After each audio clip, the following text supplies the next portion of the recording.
Hi, everybody. I'm really happy to introduce you to my guest for the week. Today, we have Rita Garnto. So, a little short introduction. She is an amazing woman, and she had a 20 years career in Western healthcare as a registered respiratory therapist. And she worked in Canada, where she was born, Saudi Arabia, and United States, which is, really diverse places to work at. And in 2004, she began her massage therapy private practice. And after 16 years, she's now educating and speaking on the dangers of stress and providing simple self-care solutions to combat the negative effects of stress. And let's be honest, stress is around us so much these days. Even by the time this episode come out, it will still be in a time of pandemic, I'm pretty sure. So stress is really the topic that everybody really should talk about and how to deal with it in a better way. So back to Rita. In her career, she had care for patients ranging from age, premature babies to elderly and everyone in between. So she had a, really long period of time looking after different people. And in her career, she was also part of the trauma flight team in Carolinas Medical Center in Charlotte, Northern Carolina. And so she's been caring for very critically ill people as well as, premature babies. So, I have so many questions to ask you based on your own life experience already. So I'm really excited to talk to her. And now she's really focused, and her mission has evolved into focusing on improving the health and life of busy women and the family, simply and without overwhelm and looking after themselves. And in her words, she said, simply stated, self-care is about self-preservation and not self-indulgence. So really important topic. So I'm really, really happy to have Rita here with us today, talk about self-care, especially how to help women improving their health and the busy life. So welcome to my show.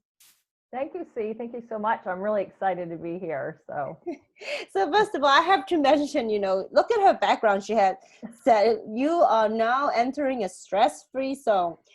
I think it is actually really important how we place our environment. Words carry weight to start with, energetically, and the environment we put around us is super important. Like you constantly being reminded, I think it's a really, really smart thing to do. yeah, thank you. I actually found that sign by accident in a store, and I'm like, oh my gosh, that's perfect. So yeah, I decided to put it on my little wall behind me. Yeah. So. And it's perfect for videos like this because it's almost like this backdrop. You can't miss it. It's like, you can't miss it. We're talking about a stress-free lady here. Yeah. So first of all, I have so many questions to ask you, but I want you to tell us a little bit more about your story. How did your career unfold from a respiratory therapist to having your private massage practice to now educating others? So in a short way, tell us about your story. Wow, in a short way. I don't know if I could do that. So being, a respiratory therapist, working alongside the doctors and nurses, it was, you were always, in a lot of critical life and death situations, and also being on the trauma flight team, I really got to know stress. And so when I was approaching 40, I was getting burnt out of these 12-hour shifts, were sometimes 13 hours, 14 hours. So, and I had a good friend at the time who was a massage therapist and doing well with her practice. So I'm like, well, I'm going to become a massage therapist. So I went to school as I was working and became a massage therapist. And I met my husband in massage therapy school. He just took a few classes. And so then I was able to finally leave the respiratory therapy, and I opened up my own practice. And so I did that for a long time, and a lot of one-on-one, really, really loved helping people. And the reason I wanted to get into massage therapy, I wanted to help people before they got really sick, before they were in the hospital. So I wanted to, try to get them before. It was more about prevention and self-care.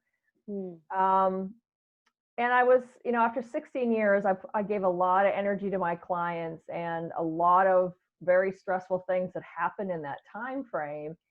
And I had to deal not only with helping people with stress, but also having a very stressful life. And my husband and I adopted 2 toddlers after 6 years of trying to have kids. I went through miscarriages, and then year and a half after we adopted these two beautiful girls, my mom died, and then I was now caring for my dad 3,000 miles away. So life was really heavy. Mm. And I got to a point where I had a near nervous breakdown, and my doctor asked me a question like, what changes are you going to make? And that was sort of the beginning of, oh my gosh, you mean I have control? So I've had to figure it out because life is very stressful. And it was my journey. I really feel like it's my purpose to serve now. And I've decided, I'm taking all these lemons I was given and I've made this lemonade and I want to share it. And I'm not afraid to share and talk about tough subjects. So I love your story. Like, we didn't have the talk before. Sometimes we do before this podcast. So I didn't know the details about the source of all your stress, especially after you left the respiratory therapist work. But like what I really love and found you interesting, as your story is so interesting, is that it's like every life, there's stress come from very different angle, whether it's personal relationships or caring for loved ones or, at work. I mean, everybody have all these areas, right? And at some point in your life, certain things will take or demand a lot of your attention. And sometimes we don't even know how much stress we put on ourselves or place ourselves into. And I think, and everything evolved in a very logical way, in a way. It's like, everything you have done, in a way, have a reason, has on your path. Now, when you're educating people, you actually got something to say because you have walked through a path of certain stressful situations where a lot of people can relate, whether it's the children, whether it's caring for loved ones. So I love how the story evolved and how we can all relate to it, and nothing you have done before, it's sort of like wasted because it put really into a very useful ground for everyone that come in contact with you. So I really find it really amazing, especially when you were having an almost unusual background in that sense. Many people in the health and wellness industry, educating people, say self-care as well. I know many people have that as a core topic they talk about, but you were also working in something quite rare in a sense, and not many people work with critically ill people that carrying in helicopters. So we talk about stress. I mean, that's like life and death, and every minute count. I can imagine you just all constantly in an action movie. It wasn't quite that glamorous, but when you were scheduled to be on the helicopter, you sat around until your pager went off, and it was you but practiced. Then you got every minute count. Every minute counted, and then on our way to the accident, usually it was an accident that we went to where the patients were really critically ill, injured. And so, I'd be telling myself, I'd be doing ABC, because I had to calm myself down too. So I was doing deep breaths and reminding myself of the order that, the protocols we had. So yeah, it was. And what's really interesting, I think, is, so it was back in the late 90s that I was on the trauma flight team, but in 1997, I developed a stress management lecture, which was the basis of the stress management lectures I do now, right? Presentations. So it's like, wow, God really is amazing, because here, what is that, 23 years ago, I was already working on like what I'm doing now. So I just find that really interesting. So and you come in a very different perspective as well from other people who look at stress, because a lot of people talk about stress, it's a day in, day out, work environment, but you first-hand witness stress from a very critical moment, both from the, you look at the critically injured people as well as you on the other side trying to help them. It's very stressful for you as well. Right. And then learning how, to make sure on your days off or between calls that you were, doing your self-care, doing your stretches, getting exercise, eating properly. There's so many pieces to it. Yeah. So it really, I'm really grateful for, my journey so far and the different things that I've done. And also the fact having that medical background, that Western medicine, and then with massage therapy, having that Eastern part with aromatherapy and, the chakras and, energy work and things like that. So seeing like there's these two sides, which is really interesting, and I can It's connect the amazing. dots. Yeah. Yes. So I think that's the thing about, I find it so miraculous in the play out of the universe is the joining the dots, because a lot of people may not be able to see and join it, but obviously you did. And I find it incredible, if I need someone to talk to me about stress or help my family about stress, I mean, you are the person for me to call on, because you, as you said, you have the Western medicine background as well as an Eastern philosophy and how to operate on the body. So there's more body and mind connection and all that stuff together. So you have a very all-round 360 view, and I'm sure also the way you deliver to people are very well practiced, and you walk your talk. So it will be the person to go to, honestly. I appreciate that. And Yeah. because it's so relevant in today's life, because Yeah. we are living in a time like this, not just a pandemic, like, you know, earlier in this year in Australia we had the bushfire, which destroyed a Oh my lot of God. home. Oh yeah. And then the whole about, you know, what are we doing with an environment, what are we doing, you know, in the next 20, 30, 50 years. So that's a lot of like existential issues happening as well. And then the pandemic and the world economy, and then now we have the Black Lives Matter as well, and you know, there's a lot of very big issues around us. And you know, even though you may not care about one thing over another, but when everything came together, you got a lot of people are deeply affected. So really appreciate what you do. And Thank you. and so one of the things I wanted to ask you, and actually when we were having a little chat before, you talk about now you're doing quite a lot of Facebook Live to share with people about some simple tips, and I think it's really useful, because sometimes it's like, not, you don't necessarily go into big lecture or weekend seminar, but it's a little day in day out, little bits of nuggets here and there, and it's that really help us, and it's very relevant. So tell us a little bit about how are you coping and what you're doing these days, sharing the message. Yeah, so I've been doing Facebook Lives now since probably end of March. So from Monday through Friday, Eastern Standard Time, which is 14 hours, which I find this is so cool because I'm talking to you in the future. Like, you're in the future, I'm in the past. Time is relative, according to Einstein. Yeah, exactly. So really, what you know, I these Facebook Lives are maybe sometimes 2 minutes. I think the longest one I've done is maybe 8 minutes. And so I call them the timeout to stress less. And even though I'm live, and they're posted on my Facebook page, but they're just moments, reminders that 2 o'clock's a good time in the afternoon or whenever you feel stressed. And I encourage people just to step away. So and the topics, you know, I don't plan them all out. It's like, okay, how am I feeling today? So it's very real and authentic.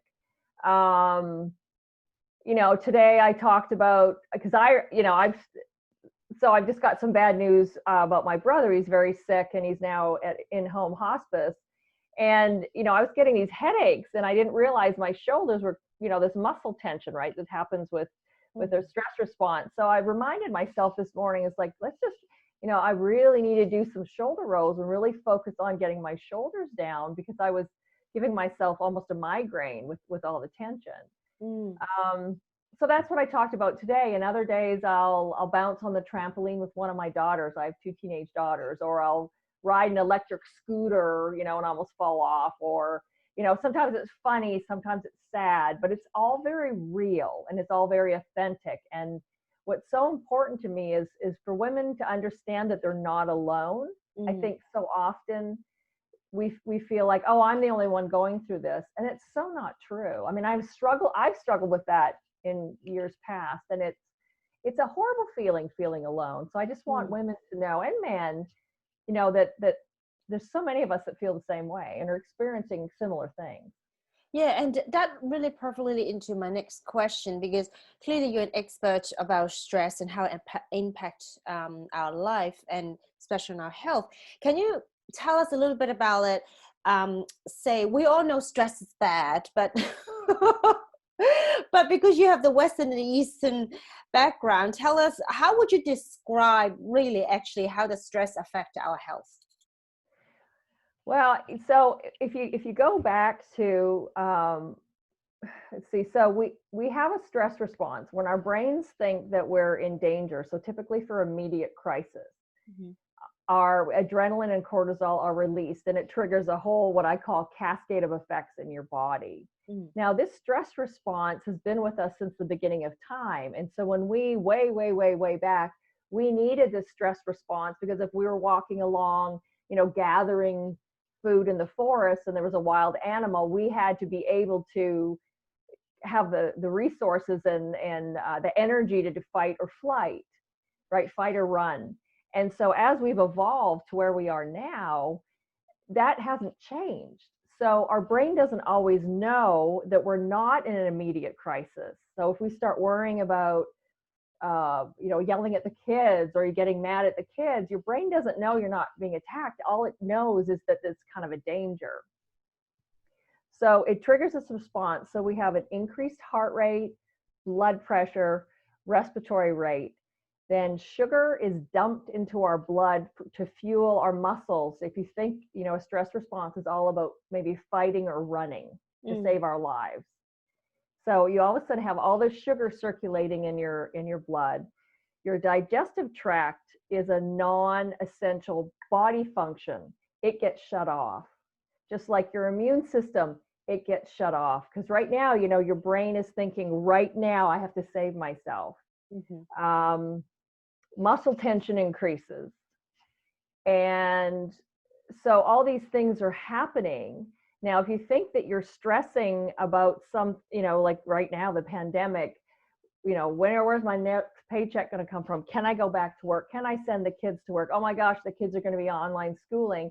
You have all these stressors. Your body is in this constant state of stress, and constantly adrenaline and cortisol are being released. And so your blood pressure stays up, and you can end up with diabetes because now you're asking your pancreas to keep secreting this insulin for all this extra sugars floating around. So there's a lot of things that are your digestive tract's not getting the proper blood flow. So then you end up, either constipated or diarrhea. You're not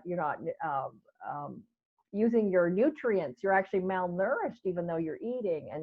And so it really, there's a lot of things that are going on. So, and then comes the mental piece to it, the mental health piece. So anxiety goes up, depression goes up. Your thought patterns change. You start withdrawing, you get more irritable. There's just so many factors to stress, and it's silent, it's sneaky. We don't know when we're really feeling stressed unless we're aware of what to look for. Well, I noticed I would have my hand in a cookie jar.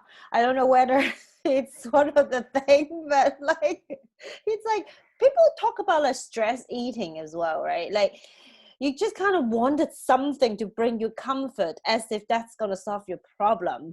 Right. Yeah. Yeah. I eat chocolate. I love dark chocolate. So with cortisol, with the increased levels of cortisol, it does change your appetite. So you may be someone who stops eating and you're going to lose weight, or you eat all the time or want to eat all the time. And then you don't end up sleeping well, right? Insomnia. And then because you're not sleeping well, then that changes your appetite and then more weight gain. And, yeah. Sometimes I don't know whether it's because I just had a baby. So, there's a lot of lifting and nursing. So my body is tense, or because it's stressed, because there's a lot of things going on with my life at the moment, juggling a few things. And my body is so tense, but actually it's almost like a joke. Every time I go to, I'm not proud of it, but it may come across that way. But I went to a massage therapist. She's like, what's this? This is so hard. Like my neck and shoulder, my body is so tense. And then she said, also, I found myself with the appetite. It's like really strange that like either I really want to eat or I don't want to eat at all. Like everything just upside down and not in balance. And I sometimes blame the fact that I just a baby, so things are weird. But I think it could be because I'm stressed, because that sounds like everything you said seems like the symptoms I'm experiencing. Yeah. So it really, being a combination of both of them for you. So you've got a double whammy. Like you've just had a baby, and then you're dealing with all the stress on, top of that. So it really, it's amazing how it can change your body. Like I will find, like I deal with anxiety and mild depression. Um, and I can tell that when I start to get stressed, I start to withdraw. Like I want to be by myself more and away from my husband and my kids, or I don't want to talk to my friends. And excuse me. So now I know that's a red flag, and it's like, okay, I need to pay attention to this because I might be getting into a little bit of trouble here, that I'm more depressed than I think, or I'm withdrawing, so it's not good, or I'm more stressed and I need to do more walking or more self-care or something.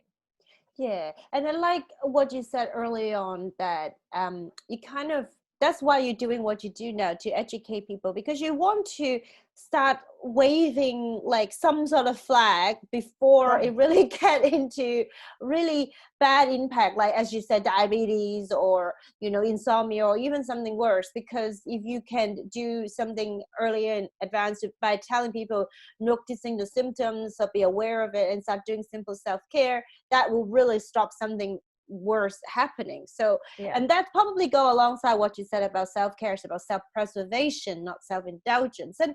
And why do you think it is that so many of us think self-care equal going to the spa, and therefore it's an indulgence thing? Why do you think it is? Because I'm sure you witness a lot of scenarios. So why people don't necessarily see it as a self-preservation? Is it because we don't know, or is it just a stigma about self-care as a word? I think typically it's us women that we think that there's something inside. We're nurturers for the most part, and that we feel that we need to take care of everybody else before we take care of ourselves. And so what I run across when I talk to, work with my women, it's a lot of guilt. Like even one of my workshops, I actually have a permission slip that you read out. You put your name in there, you read it, and you sign it, and you have your partner next to you sign it as well, giving yourself permission to do self-care. So, but when you really think about it, how can you how can you give, all that you want to give to your husband and your children if you don't take care of you? Like if you don't fill up this your gas tank or your emotional bank account, how do you have anything for anyone else? And I think we know that logically, but for some reason we still think, well, that's selfish. So I don't know if our society's taught that. I don't know if that's the messages we got from our moms. I don't know, where that's come from, but it's really, the guilt is really prevalent. So I've hit a wall before. I've had adrenal fatigue. I ruptured a disc in my neck because of all the stress. Wow, talk about red flag, yeah. Yeah. So, I have a titanium plate and 3 fused vertebrae, and the disc rupture came during a very stressful time when my mom had passed away. And my mom died of a massive heart attack. And I really believe that was from all the stress that was happening, in our family. There was so much going on. So yeah, I'm very passionate about it because I don't think we need to suffer. I think we can take better care of ourselves and look forward to better quality of health. Yeah, I definitely agree with you. And even like I often talk about self-care as well, but to not sell the concept to people, but to really walk the talk and make sure we don't go like slide back into this, oh yeah, I can do one more thing, and I can put myself in the last of the priority list, and I don't need to fill my cup, overdrafting, it's okay. Like there's some little sneaky thing happening because we're so used to trying to do it all and nurture everybody else, and we forget about us. But now I need to be more careful, because not only as a mom modeling for my daughter and my son, but if I'm too tired, I cannot produce milk, so I cannot nurse. So that's another thing. It is so strange. But if you don't sleep, you don't eat, you don't have milk, and then the baby cries. So it's like, oh, no, I gotta look after myself. That becomes like imperative for me as well. So, but one thing I want to ask you is that you have a book called Simple Self-Care Saved Me. And in that, you talked about the difference between self-care and simple self-care. Can you share a little bit more about that? Because that may really open the eyes of people. Absolutely. And I'm going to do a shameless plug. So this is the Oh, book. no, I love it. I love it. I It's the like book. people doing it like that. Yes. So I've actually created the phrase simple self-care, and I have a federal copyright that I'm waiting to go through. So really, self-care is any intentional action you do to take care of your emotional, spiritual, physical, or mental health. So that can be yoga classes, hiking, massages, chiropractic. There's so many things that we could talk about, going to the gym, but those all take a lot of time. And so when we women get busy, what's the first thing we drop? Oh, I don't have time to go to the gym today. Oh, I might have to reschedule my massage. So what I've created is what I call simple self-care. And simple self-care is any intentional self-care action you do that is not rocket science, not complex, and can slide into your day. So a perfect example would be even the shoulder rolls. Like say you're changing your baby's nappies, right? And you're feeling the tension. Well, you can do a few quick shoulder rolls while you're at the diaper table, right? Or podcasting right now. Or podcasting right now. Or you can just even stretch, reach up, and do some twists. It doesn't take a lot of time. And what you're doing is you're moving, you're circulating, you're helping the muscles get nutrients, oxygen, and fresh food. And, we're sitting like this all the time. We're going to get stuck like this, like a rusty gate. So, encourage your shoulders to be back where they're supposed to be. And so it's those simple things. I offer lots and lots of suggestions. Those are just like a few examples. And then I've broken the simple self-care down into 3 different categories because we're all different, right? So there's things that you can do, what I call in the moment. There's movement like we just did. And then there's mindfulness where we can brain dump. And so depending on, I'm a mover. So I walk and I listen to my favorite music. And that is almost like my meditation. It's a moving meditation. So there's, you have to find what works for you, though. That's another big piece. So tell us the 3 category you said. So you have the in the moment. In the moment. So in the moment would be things like when you if you have a cup of coffee or a cup of tea in the morning, where you intentionally just close your eyes, take a couple deep breaths, and when you sip your beverage, whatever that is like, oh, what flavors do I pick up on? So it's becoming very in the moment. You're leaving everything else out here and just giving yourself a pause. Right. In the present, enjoy, be there. Be there. So like with dark chocolate, I've partnered with a chocolate company that's on the West Coast, and she's combined meditation and dark chocolate. And it's the little pieces of chocolate, and so you put them in your mouth and let them melt. And there's 11 different flavors. And so it's like, oh, okay, what do I taste there? And so again, you're focusing on one of your senses. So love it. Yeah. So I love my dark chocolate. And then movement. So movement can be anything from shoulder scrunches, or even, getting up and doing, 10 squats or 10 knee ups, or, because my philosophy is anything is better than nothing. So, if I take an extra 100 steps every day, in a year, I've gone 18 more miles. But what's 100 steps in a day? Not very much. So it's the little things that build on themselves. Love it. And, it just reminded me, I think your book sounds amazing because sometimes it's those little bits and pieces that we kind of need to get reminded and then start implementing in our life. I do believe that sometimes you just have to take 5 steps first before you decided that, oh, I'm going to go to the gym every Tuesday. You have to start small. And the funny thing I wanted to share is, so my husband, it's very guilty. Like he can sit on the same desk doing work from 9 to 5 or later without, maybe go to the toilet once or twice, not even eating, not even drinking, nothing. Like he just on a desk. And sometimes I'm like, how could you do that all day? Like like nothing. So I put up a little post-it note as a joke on his desk saying that, remember, you're not working year out. You're not a doctor. you're not like helping a patient in emergency room. You can go to the toilet and you can eat lunch for 5 minutes. I mean, God sake, it's hilarious. And I start to do this little post-it notes on it that say all these things that you're not a soldier, you're not a doctor, like, just get on your desk. And when you talk about the little chocolate moment, remind me, because we kind of did, that little piece of chocolate sounds like a reminder. I mean, I don't know whether you even have like mindfulness saying on the wrappings, but I imagine it could be that you just little things that remind us that, you don't have to be the way you are. We can implement small change that could turns out, how they say that even flying, if you just alter the angle slightly, you end up completely different destination. And I felt this is the same when you implement, as you said, shoulder roll every now and then. It may actually turns out something that you become much more aware of later on, and your posture is better, and then you don't have as much back pain. And now with all our technology, we've got our echoes and we've got all that.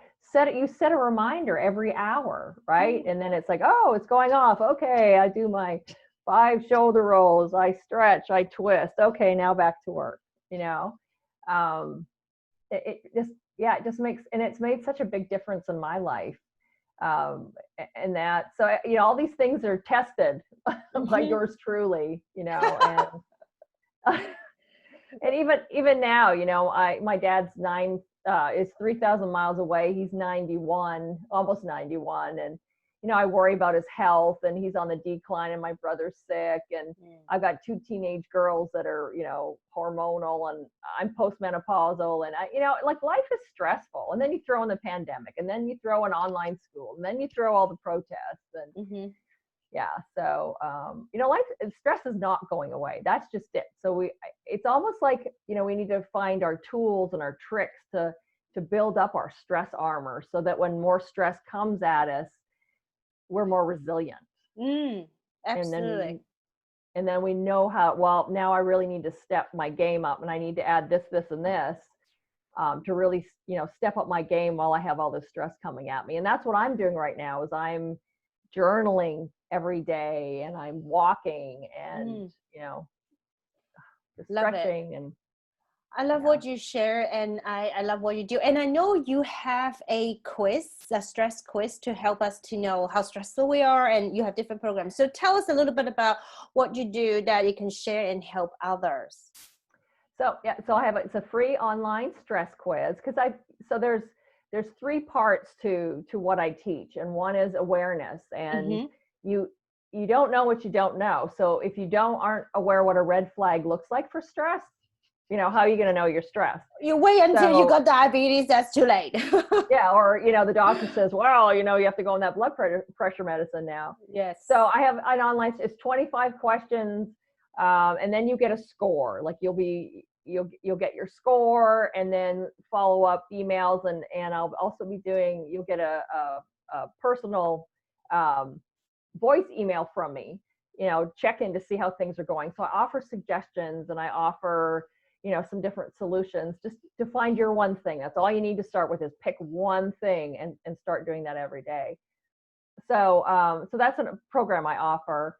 And I'll be launching a membership community very soon. And again, it's all about support. It's providing you, a safe and non-judgmental place that you can get information and talk to other women around the world that are experiencing the same things, and getting ideas and getting support that way. So, I also do, I teach workshops. I do virtual right now, of course, during the pandemic. I do Mastermind Classes. I'll be launching one. I usually have them about 4 times a year, small groups that we really deep dive into stress, and really, what is your stress score? What stresses you out? What can we do about it? And give you lots and lots of solutions. So it's all about helping you go from feeling crappy to happy, is one of my taglines. So great tagline. So on that note, tell us, how can people connect with you, find out more about what you do, and maybe joining your program, take the quiz? What's the best way to find you? So my website is simpleselfcare.net, and it's all one word. And there is a tab there if you are interested in ordering my book. You can get it through Amazon, so that links right through there. I also have a contact form, you can fill out with any questions. If you'd like to email me, my email address is Rita, RITA, @simpleselfcare.net. And I love to hear from people, and I answer back, and I love to, help you stress less. It's all about us living a happier, healthier life. Fantastic. And I will put the link at the bottom of the blog post as well, so people won't miss out, and it's all good and simple. So, well, thank you. I'll send you my Facebook page, and I'm on Instagram as well, and LinkedIn, and all that good stuff. Yeah. We put all the social handle at the bottom, as well the website and email address. So awesome. Thank you so much for today joining us. And I cannot wait to go downstairs and make up my tea and have a chocolate melting in my mouth. Awesome. Yay. Thank you. Thank you, C. Thank you.